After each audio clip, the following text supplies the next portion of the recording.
아니 다 저 동거를 지면서 대대 내지는 하스 아니 대대 내지는 하스 대대 아니 내지는 걸 하버스 là. 대대 내지는 하스 대대 그래서 대 Allez. 대대 아니 내지는 걸 하버스 Comme l'a dit Jay Tsongkhapa, nous devons prendre conscience du fait que notre précieuse existence humaine, que le support que nous avons obtenu d'existence humaine est extrêmement précieux. En fait, Jay Tsongkhapa a dit qu'il n'y avait rien de plus précieux que cette précieuse existence humaine.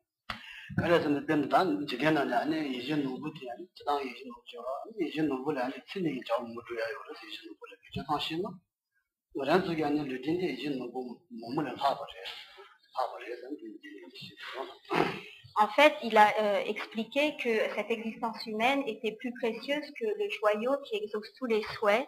Ce joyau est un joyau qui nous permet d'obtenir dans cette existence, si on l'obtient, toutes sortes de plaisirs, de combler tous nos désirs. Et en fait, la précieuse existence humaine est bien plus précieuse que ce joyau qui exauce tous les souhaits, car elle permet d'accomplir des choses beaucoup plus vastes, des activités beaucoup plus vastes que la simple satisfaction de tous nos désirs de cette existence. 다 예전 노부대 아니 지난에 아니 지대나래 한 가제 tinjile 펜토 시기를 되는 거 가제를 펜마도 시기란 거라서 진디 아니 진지다 아니 시몬이다 아니 저줘야지 아니 이제 누가 봐봐요 진지다 아니 시몬이다 뭐 Et donc, cette existence humaine est bien plus précieuse que le joyau qui exauce tous les souhaits, car cette précieuse existence humaine peut non seulement nous permettre d'obtenir, de réaliser nos buts dans cette existence, mais également, bien au-delà, de réaliser tous nos buts dans les existences futures jusqu'à l'obtention de l'état de Bouddha.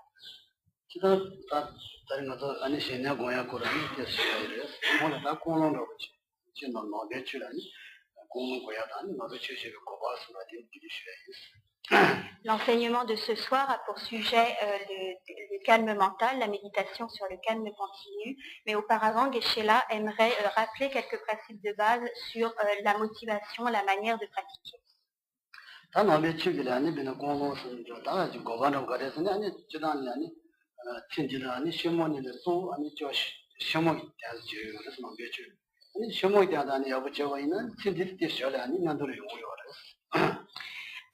Au minimum, lorsque l'on est un pratiquant bouddhiste, il faut considérer les existences futures comme ayant davantage d'importance que cette existence présente. Donc la motivation minimum sera orientée vers les existences futures et nous ne devrons pas donc nous focaliser sur cette existence.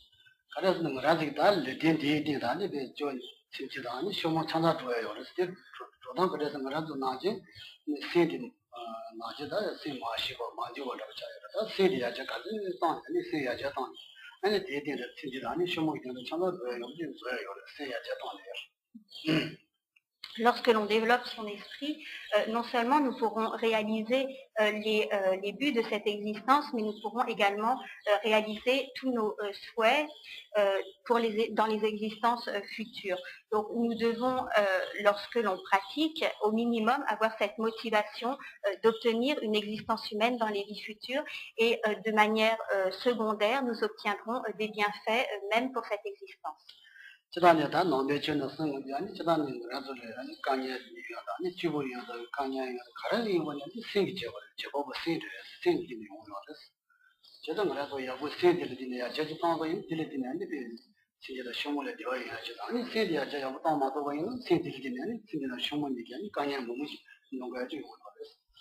D'après les enseignements bouddhistes, la cause ou l'origine de toutes nos souffrances n'est autre que l'esprit. Donc l'esprit est comme le sujet qui va créer la souffrance ou au contraire qui va être à l'origine du bonheur.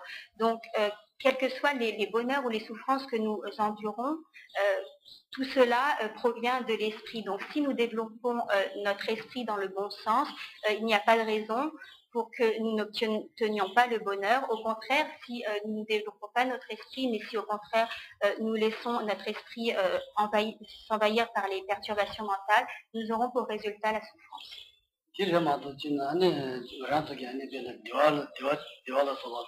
미진다 지금 제가 아니 강야죠 미진다 지금 어디 말이야 근데 아니 미진다를 로고 제르스니 그 강야지 세르치 아니 맞아 내가 제르스 뭐라 저지 제야 말이야 이 사제 손으로 신지 병행도 라발이야 뭐 추트야 아니 가르쳐거서는 아니 추니 이 사제 손으로 추디야 나서는 수좀 무디야 제도냐는 야야 제도냐는 강야지 내가서 내가 제르스 C'est donc nous-mêmes qui créons notre propre souffrance ou notre propre bonheur. Souffrance et bonheur, en effet, ne viennent pas de l'extérieur.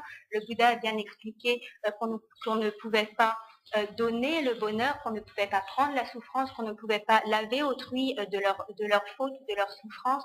Donc toutes les souffrances et tous les bonheurs que nous endurons, c'est nous-mêmes qui l'avons créé. Donc si nous développons notre esprit, si nous cultivons la vertu, il n'y a aucune raison pour que nous n'obtenions pas le bonheur que nous souhaitons tant.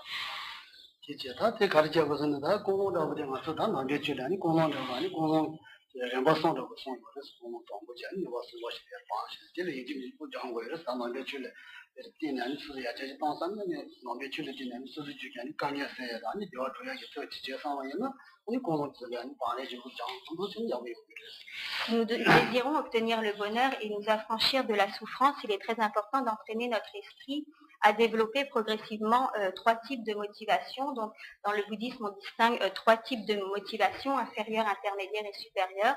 Et donc, il est très important de s'y exercer si nous désirons obtenir le bonheur et nous affranchir de la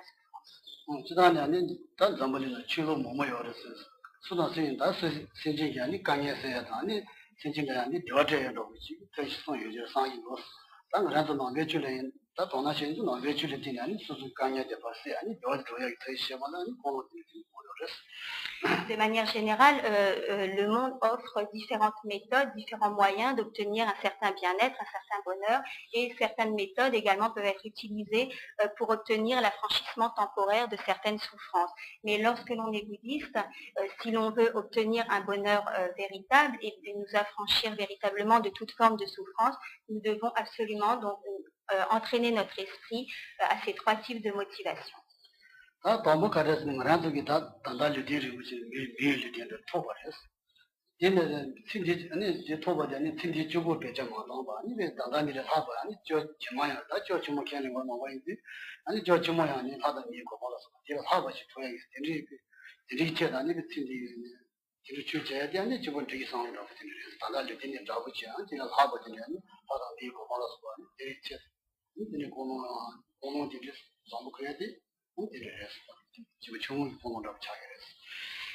Il serait dommage d'utiliser notre précieuse existence humaine simplement pour satisfaire les besoins de cette existence présente.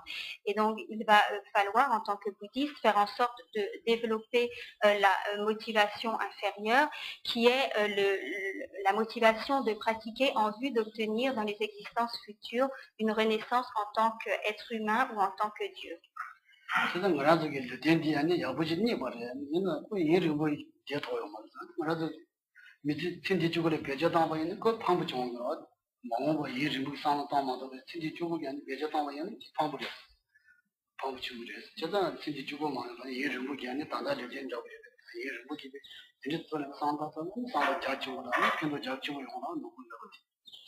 Donc, nous devons en fait élargir notre esprit afin de prendre en compte les existences futures et ne pas nous focaliser uniquement sur cette existence.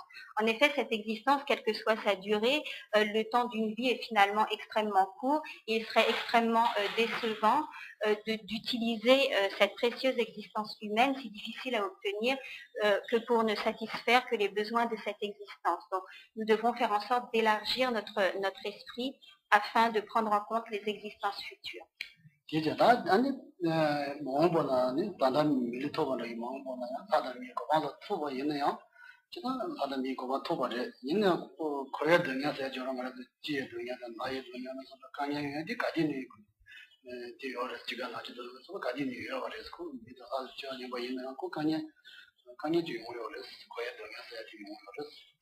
Cependant, cette motivation de base inférieure ne saurait suffire. En effet, quand bien même dans les existences futures, nous pouvons obtenir une existence en tant qu'être humain ou en tant que Dieu, nous pouvons considérer que ces existences en elles-mêmes ne sont pas satisfaisantes.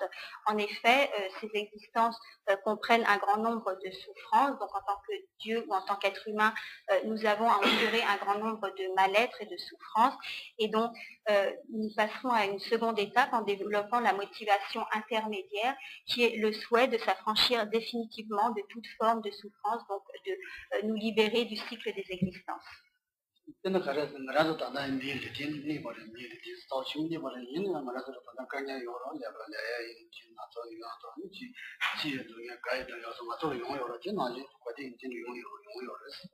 Par exemple, dans cette existence, en tant qu'être humain, nous avons enduré toute forme de mal-être, nous avons à endurer la maladie, toute forme de souffrance diverses et variées. Et si nous reprenons à nouveau naissance en tant qu'être humain, nous aurons encore à nouveau à endurer toutes ces sortes de souffrances.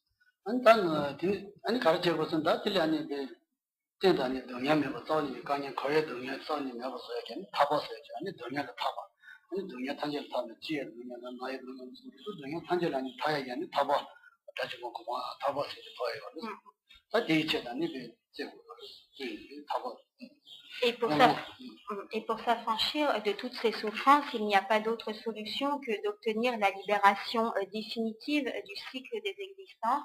Et donc, la motivation intermédiaire sera de pratiquer en vue d'obtenir cette libération du cycle des existences.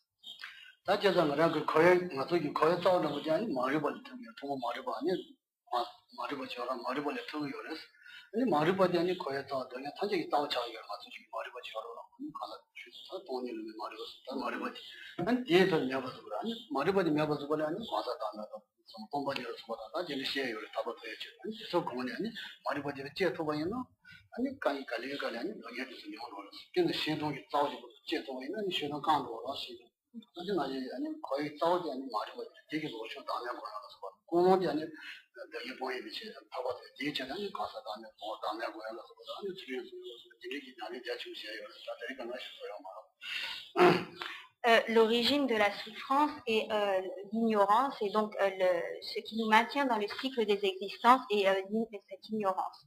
Donc si nous voulons obtenir la libération du cycle des existences, nous devons comme trancher l'origine, la cause qui produit ces renaissances successives dans les cycles des existences, et nous devons donc éliminer l'ignorance. Donc de même que si nous voulons éliminer complètement un arbre, nous allons le sectionner à sa racine, nous allons en arracher les racines. De la même manière, pour s'extirper du cycle des existences, nous devrons complètement éliminer l'ignorance.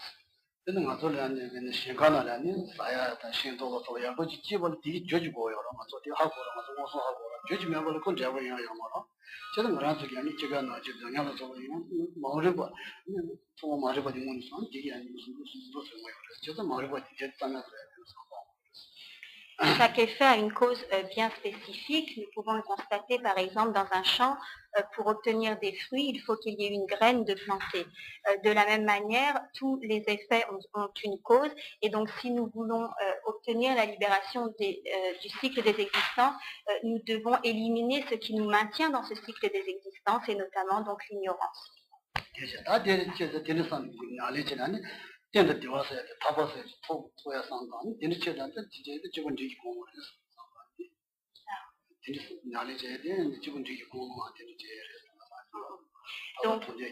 Donc la motivation intermédiaire des pratiquants les pratiquants de motivation intermédiaire auront donc pour motivation dans toute leur pratique la libération du cycle des existences et donc l'obtention d'un bonheur stable.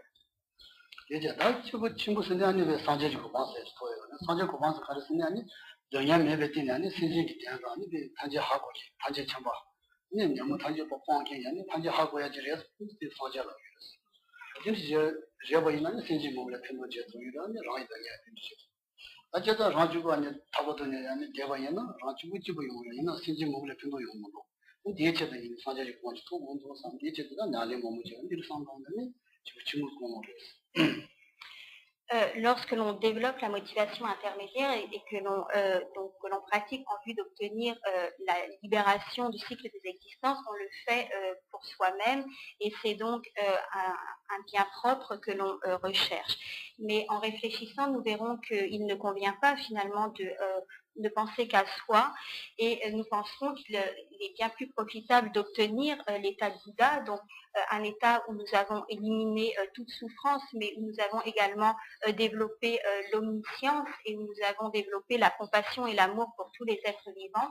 Et donc nous pensons que cet état sera bien préférable et nous développerons la motivation supérieure qui est la motivation d'obtenir l'état de Bouddha pour venir en aide, pour libérer tous les êtres de leur souffrance.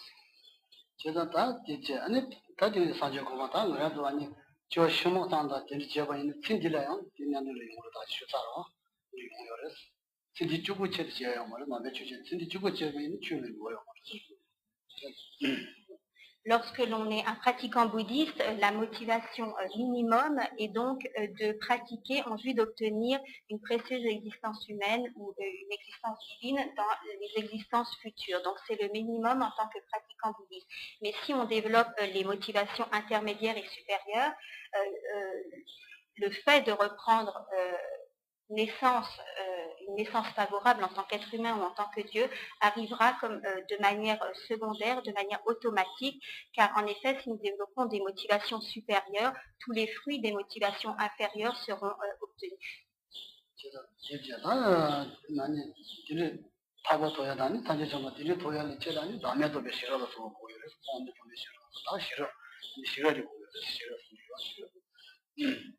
Mais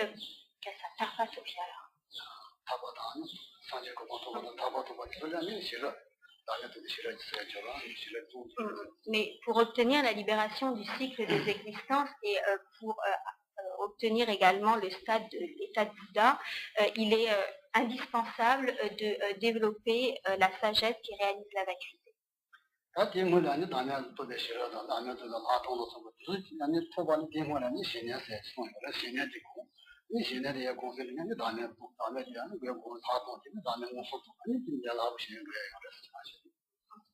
Mais il y a un ordre à respecter. En effet, nous ne pouvons pas développer la sagesse qui réalise la vacuité si nous n'avons pas au préalable développé le calme continu.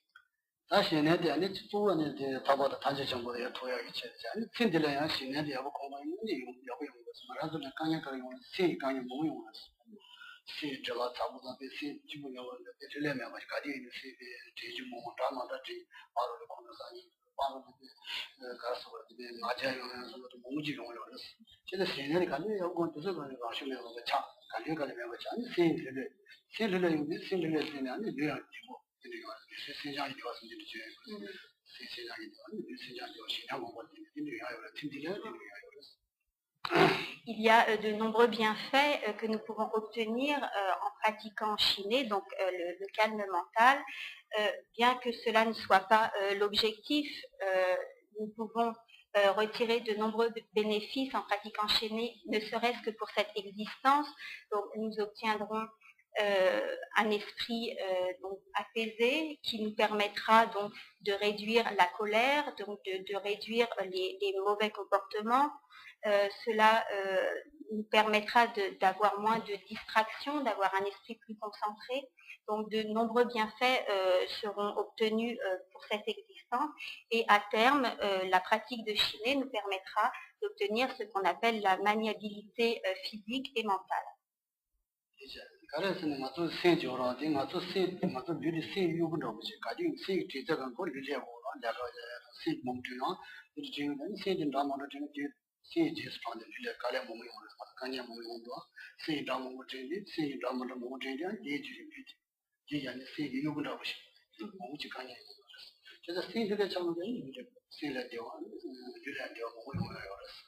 Lorsque notre esprit n'est pas calmé, lorsqu'il est agité, cela nous entraîne dans un grand nombre d'activités physiques, car en effet, le corps est comme l'esclave de l'esprit, donc tous les mouvements du corps et de la parole vont suivre le mouvement de l'esprit. Et si notre esprit est agité, nous allons nous engager dans toutes sortes d'activités négatives ou de distractions. Et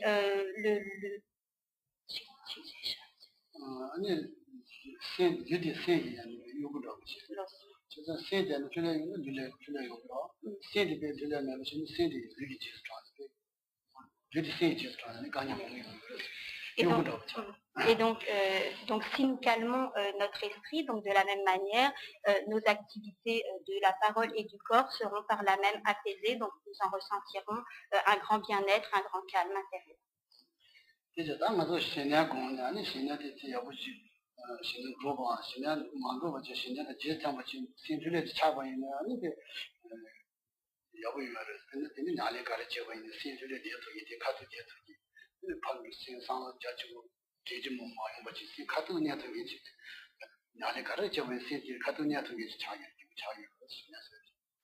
Si notre esprit est discipliné grâce à la pratique de Shiné, nous pourrons orienter notre esprit à notre guise grâce à l'obtention d'une grande concentration.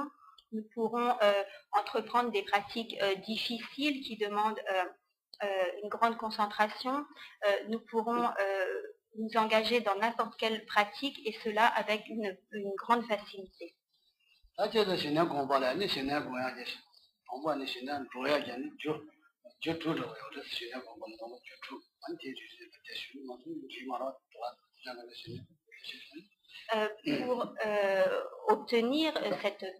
Pour développer cette pratique de Shiné, il y a tout d'abord 6 points, 6 causes qu'il faut réunir.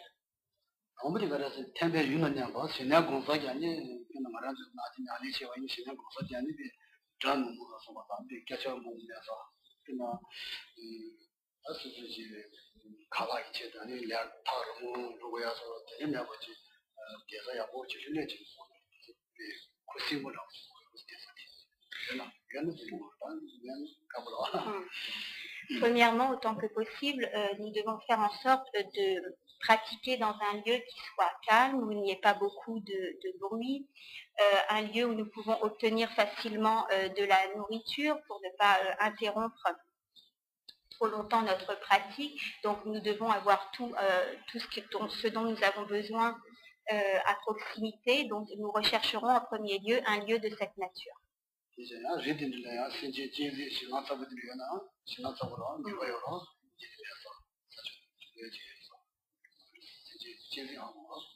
Il faut également que dans ce lieu il n'y ait pas d'animaux méchants. Donc si c'est un lieu isolé, que ce soit un lieu où nous ne risquons pas d'être attaqués par des bêtes féroces.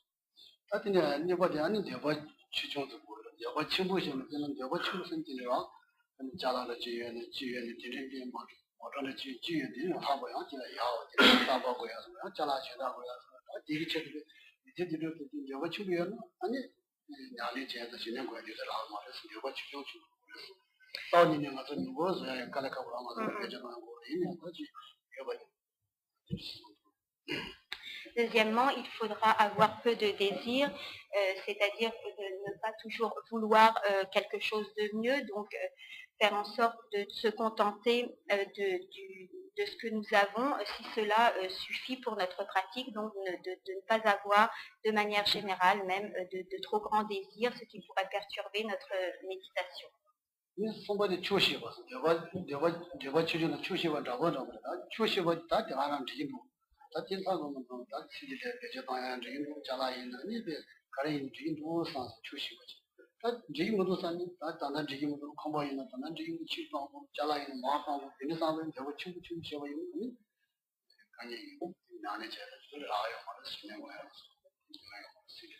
Le troisième point donc, ressemble beaucoup au deuxième, qui est donc d'avoir peu de désir. Le troisième point est de se contenter de ce que l'on a. Donc c'est ne pas toujours avoir des pensées de désir par rapport à des choses que nous pourrions avoir, mais faire en sorte de se contenter de ce que l'on a pour notre pratique.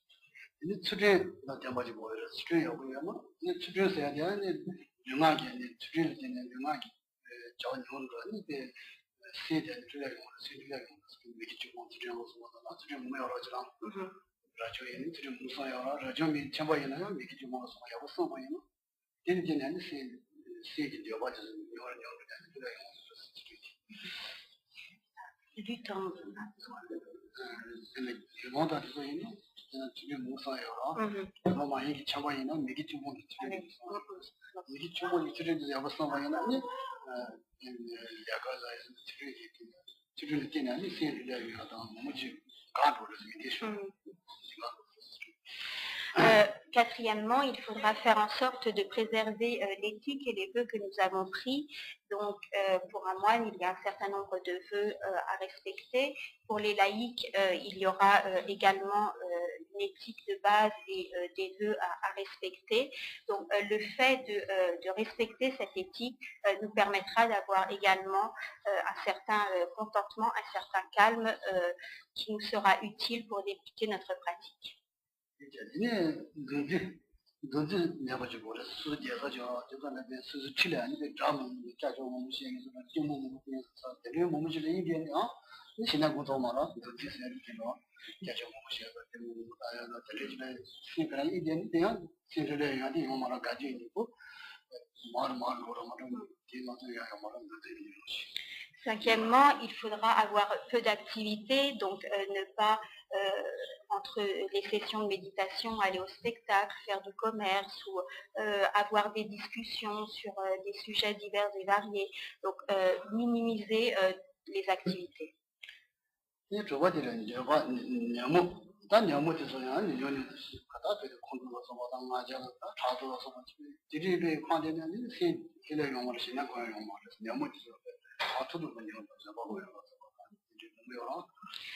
Et sixième point, il faudra réduire le plus possible les perturbations mentales, donc faire en sorte de réduire son attachement, de réduire sa colère, son aversion, et cela donc par les méthodes classiques, donc de méditation sur la patience, sur l'amour, etc.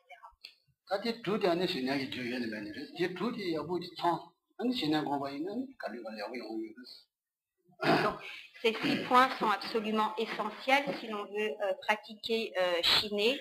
Il faudra donc faire en sorte le plus possible de les réunir car ils constituent la base de la pratique. Et si on peut réunir ces 6 points, alors la pratique sera effectuée de manière facile.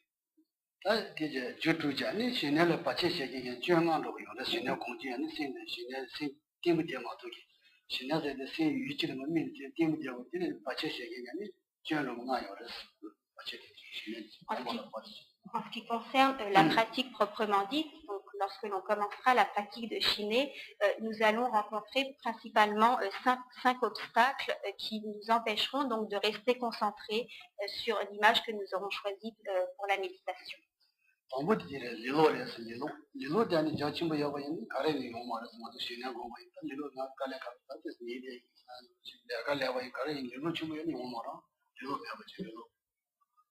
Et donc, même avant de pratiquer, le premier obstacle qui va se présenter est la paresse, donc qui est le manque d'enthousiasme pour la pratique.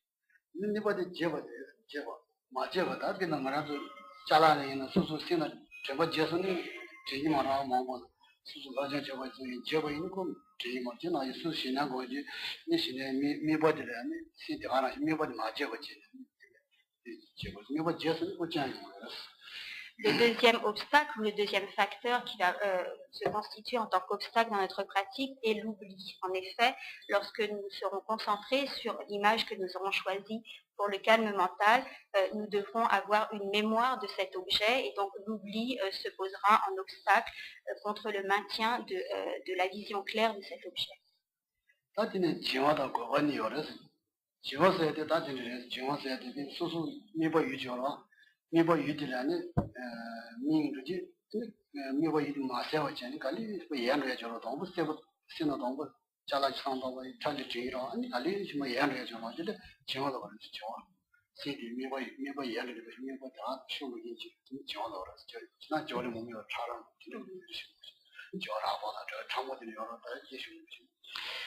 Troisièmement, le troisième obstacle va être ce qu'on appelle l'obscurcissement mental. En effet, lorsque l'on commence à se concentrer sur un objet, il va au départ nous apparaître pendant quelques secondes très clairement et petit à petit, nous allons constater que cet objet va s'obscurcir.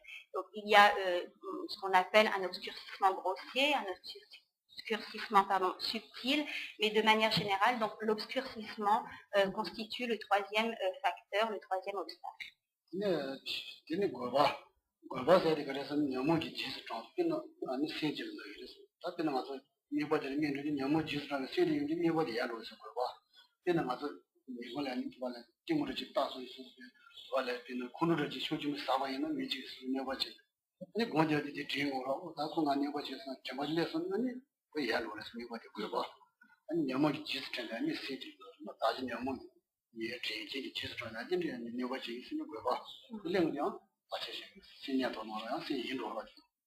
Le quatrième obstacle est ce qu'on appelle l'agitation mentale, qui va faire que nous allons quitter notre objet de méditation pour une autre pensée, notamment une perturbation mentale. Si par exemple quelqu'un nous ennuie, nous allons penser à la manière dont il nous ennuie, nous allons développer de la colère, penser à la manière dont nous allons rendre le mal, etc. Donc en fait, notre esprit va être distrait par un autre sujet et nous allons quitter l'objet de méditation.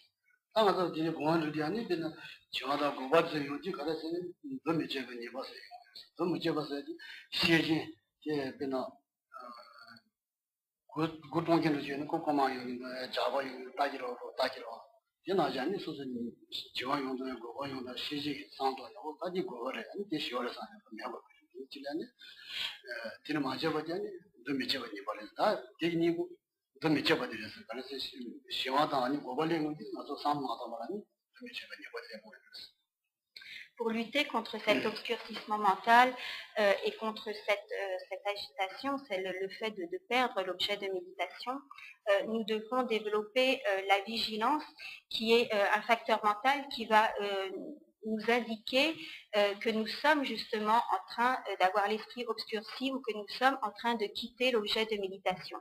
Donc ce facteur mental de vigilance va nous alerter sur la déviation de l'objet de méditation, sur l'obscurcissement de la clarté de l'objet, ou bien sur le fait que l'objet a quitté l'objet de méditation.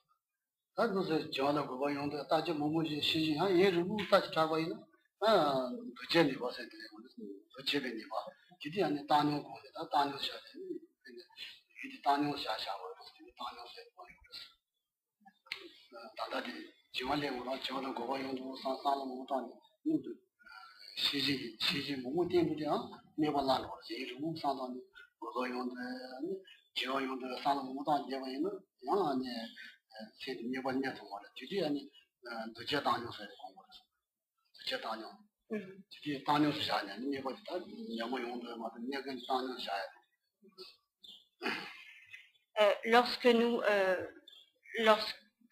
voyons par la vigilance, lorsque nous appliquons la vigilance et que nous rendons compte donc que notre esprit est obscurci ou bien qu'il quitte l'objet de méditation, nous allons donc nous en apercevoir par la vigilance et nous allons générer des pensées, et donc il faudra ensuite faire en sorte que notre esprit redevienne équanime, donc que notre esprit se replace sur l'objet de méditation et qu'il ne soit pas perturbé par ces pensées de vigilance qui constatent que l'esprit a changé de place.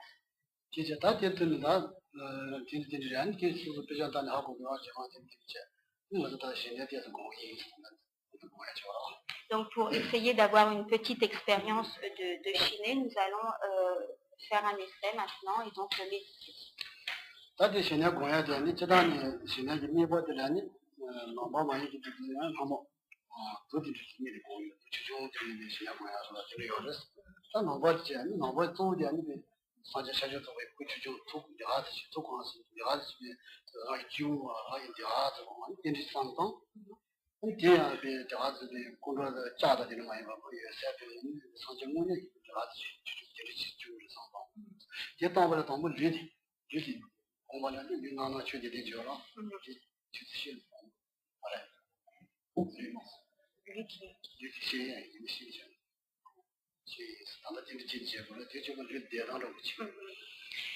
Et donc, pour pouvoir méditer, nous allons, si nous ne sommes pas bouddhistes, nous pouvons prendre un objet de notre choix, comme par exemple un caillou, une pierre, ce que nous souhaitons.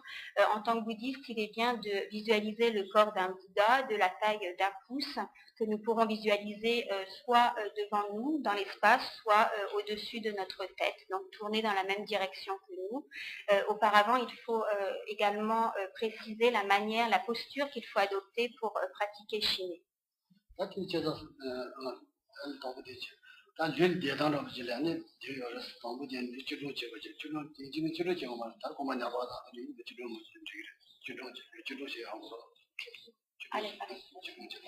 Donc, déjà la position des jambes, donc placer les jambes en Vajrasana. Ensuite, les mains devront être placées d'une certaine manière également, donc la main droite sur la main gauche et les pouces rejoints.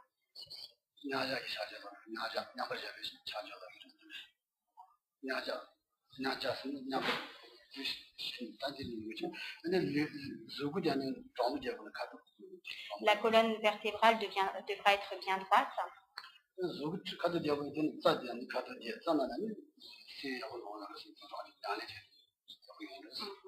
En effet, avec le corps bien droit, donc les énergies pourront circuler d'une manière fluide.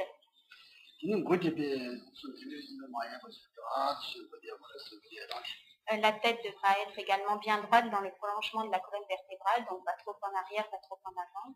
Et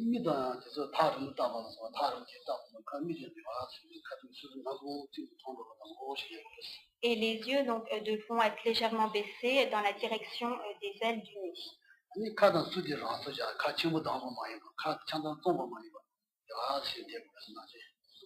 La bouche devra être laissée dans la position naturelle, donc ni les dents serrées, ni la bouche ouverte, ni la bouche dans sa position la plus naturelle possible.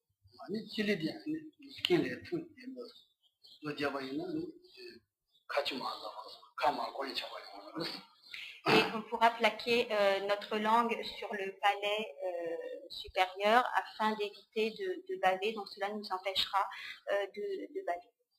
Il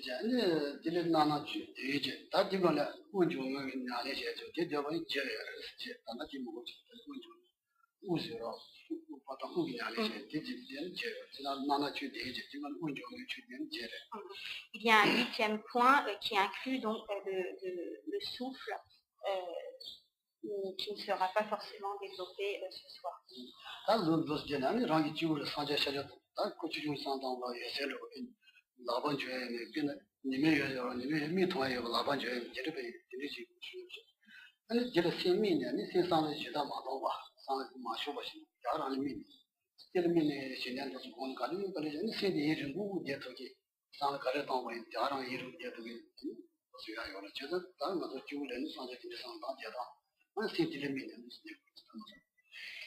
Donc nous pensons que le corps de Bouddha que nous allons visualiser est de nature immatérielle, qu'on pourrait passer la main au travers, donc il n'est pas comme figé, il n'a pas une nature solide, et nous devons maintenir notre esprit sur cette image de Bouddha le plus longtemps possible, de la manière dont nous l'avons saisi de prime abord.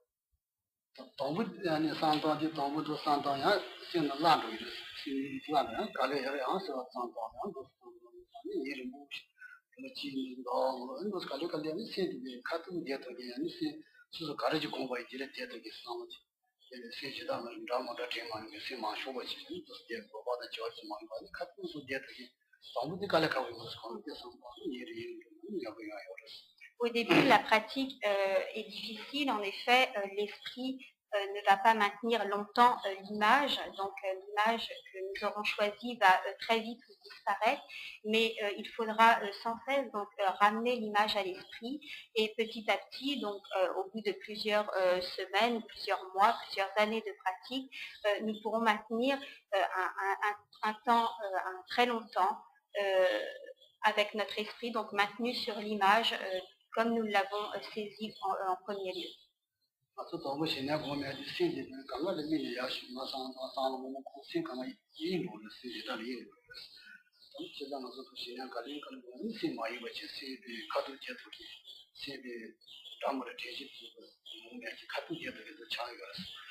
Au début, donc, lorsque nous sommes débutants dans la pratique, notre esprit s'échappe, donc nous ne parvenons pas à rester l'esprit fixe sur l'image, mais à force de pratiquer, notre esprit pourra rester très longtemps sur la même image sans que celle-ci ne vacille, donc avec une image très claire pendant un très long temps de méditation.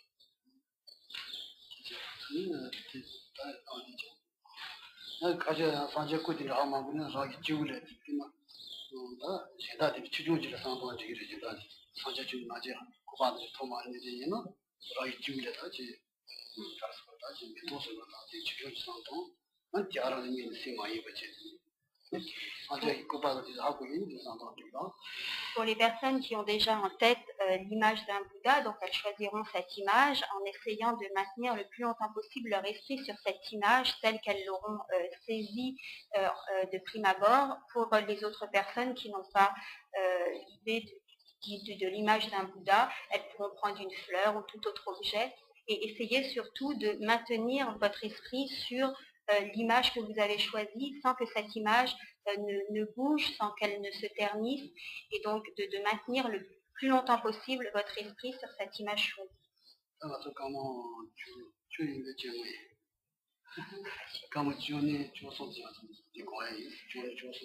Donc pendant 12-13 minutes, nous allons méditer ainsi.